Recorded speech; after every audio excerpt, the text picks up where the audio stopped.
This is frankly wild on multiple fronts. This concerns how you can now find out the truth, or at least some of it, of what happened in Amsterdam in the Israeli media of all places, after the Western media turned reality on its head, after violence started by racist, genocidal supporters of Maccabi Tel Aviv Football Club. The Western media erased much of this reality, up to and including portraying footage of Maccabi hooligans attacking local residents as the opposite.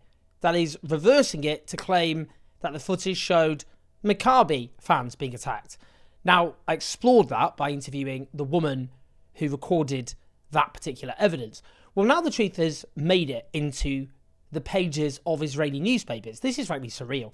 Yedioth Ahronoth is Israel's highest circulation newspaper. A piece published of what happened in Amsterdam last week was headlined, "This is what a pogrom looks like.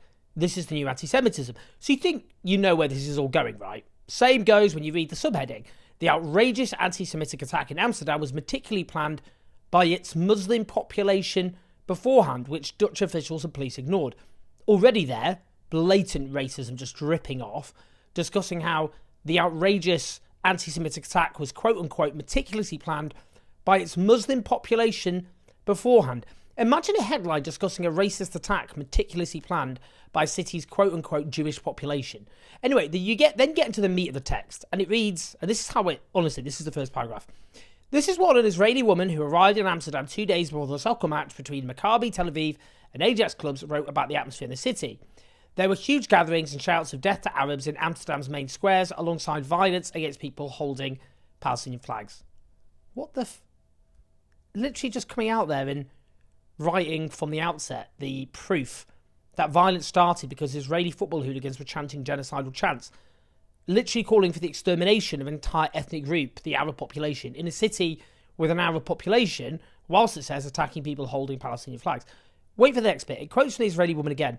"We didn't know that the organised violent reaction from the other side was coming.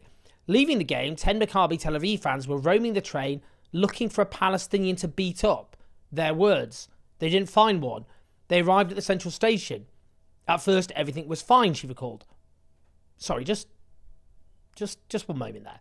Just casually throwing in an example of a large roaming gang of Maccabi fans trying to find Palestinians to, in their own words, beat up. So we have there clear evidence of racist violence intended by Tel Aviv hooligans from the very outset. It then goes on. Then, as they left the station, we suddenly heard explosions of very loud firecrackers, and many Maccabi Tel Aviv fans started running. Amsterdam police chief Peter Holler condemned the attack on the Israelis 2 days later, clarifying that the Israelis started the riots. Because so there we have clarity that, in fact, the Dutch police themselves stated the facts that the riots in Amsterdam were, in fact, started by Israeli fans. The journalist then goes on to outline an argument between both her and a Dutch-Palestinian journalist who grew up in Gaza and formerly worked for the New York Times about what happened. It then sets out allegations which have been extensively aired and discussed in mainstream media outlets about attacks on Maccabi fans. There's no question there were attacks on Maccabi fans, which I'm not going to defend. We'll talk about that. It then has this totally wild throwaway line. The soccer match itself was peaceful. Arab fans were denied entry and the planned chaos erupted right after. Sorry, what the hell? Arabs were denied entry, just casually thrown in.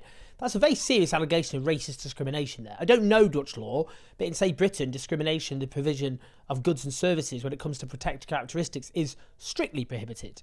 Now, the article discusses how the attackers conveyed the message that among the Israelis were soldiers from Gaza who received compensation, in quotes, and needed to be hunted down and dealt with. Now, to be clear, I oppose any attacks on Maccabi fans, and there is clear evidence of some anti-Semitic rhetoric in these attacks. I oppose violence unless someone is, say, being attacked, for example, by a Maccabi fan, and they need to defend themselves. What we're discussing here is, firstly, the order that the violence was triggered by Maccabi Tel Aviv fans, and that this violence was driven by racism, and indeed genocidal racism, as this account in an Israeli newspaper makes clear, which is making claims of a pogrom against Israelis. I mean, it's completely crazy because it discusses Israeli fans of specifically Maccabi Tel Aviv, roaming, looking for Palestinians to beat up, which is the sort of behaviour you'd expect in a pogrom. Now, this has been completely erased because it completely destroys the narrative that has been woven. On the point there about soldiers, we know for a fact that there were Israeli soldiers present. Soldiers, that is, who have served in Gaza. And I will bet everything I have on this have been involved in grotesque, grave war crimes and who should be under arrest to stand trial for what they've done. Not, say, rampaging around the streets of Amsterdam, literally relishing their genocide and committing violence against locals to celebrate, as there is an abundance of evidence to support. We also know from the Jerusalem Post that Mossad accompanied the Maccabi football team. Now, this is particularly relevant given the racist bile this article concludes with. It talks of those responsible being of Arab origin, adding, this is the new anti-Semitism. Dude, have you read your own writing? You've literally written down the rampant, racist, genocidal racist, killing all Arabs, and violence of Maccabi Tel Aviv fans, including, as I say, seeking to hunt down Palestinians. Do you not understand that this is the behaviour of pogrom? The cognitive dissonance here is totally wild. I talked to Israeli leftists because I was so baffled as to why such details in the Israeli media would be included, and they thought it was just because they saw it as a non-issue, as no big deal. I mean, the piece then goes on to detail the size of the Muslim population there, in not a very subtle dog whistle way. Well, as the Israeli journalist Gideon Levy puts it, the North African immigrants, the Arabs and the Dutch people who rioted saw the horrors in Gaza over the past year. They're not willing to remain silent about them. For them, the victims are their brothers and their compatriots. And who can remain indifferent when your people are slaughtered so cruelly? Every Moroccan waiter in every remote Dutch town has seen much more of Gaza than the experts on Arab affairs in Israel. No decent person could remain indifferent to the images from Gaza. This is from the pages of Haaretz. Now, you have Maccabi fans on the rampage screaming death to Arabs, singing a song which relishes in the killing of Palestinian children.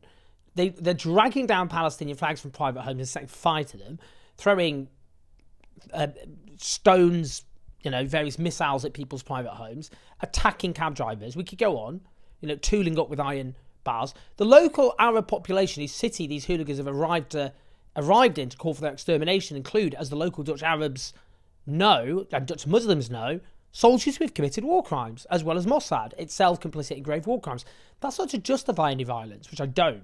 It's to point out that by definition, that is obviously a highly combustible situation, which explains why, for example, Russian teams are banned from such tournaments. Now, there is more. Oh, there is more. According to a new report by NOS, the Dutch public broadcaster, violence involving Israeli fans the night before the match was so bad that the local police and authorities nearly called off the match, and 10 Israelis were arrested. That timeline is important. This is about what happened before the subsequent violence escalated, which was presented as the first violence. But these details were erased by Western media coverage and Western politicians. Why can't I read about that in Western newspapers? Why is it just a Dutch broadcaster? How is it possible to find out that Israeli fans were being arrested before all of this because of their violence? Let's call this what it is. It is racism. I mean, it's not even subtle racism. We saw an attempt to spin a narrative where the local Arab and Muslim population instigated the violence and were the sole or main perpetrators of violence and of racism. And that was used to justify portraying them as dangerous, hateful extremists. Lots of rhetoric about how dangerous Muslims in Europe are. Now, the rampant racist violence of Israeli fans as they literally rampaged in support of a genocide being perpetrated as they rioted, all of that was erased. Now, let's just see this clip from Al Jazeera.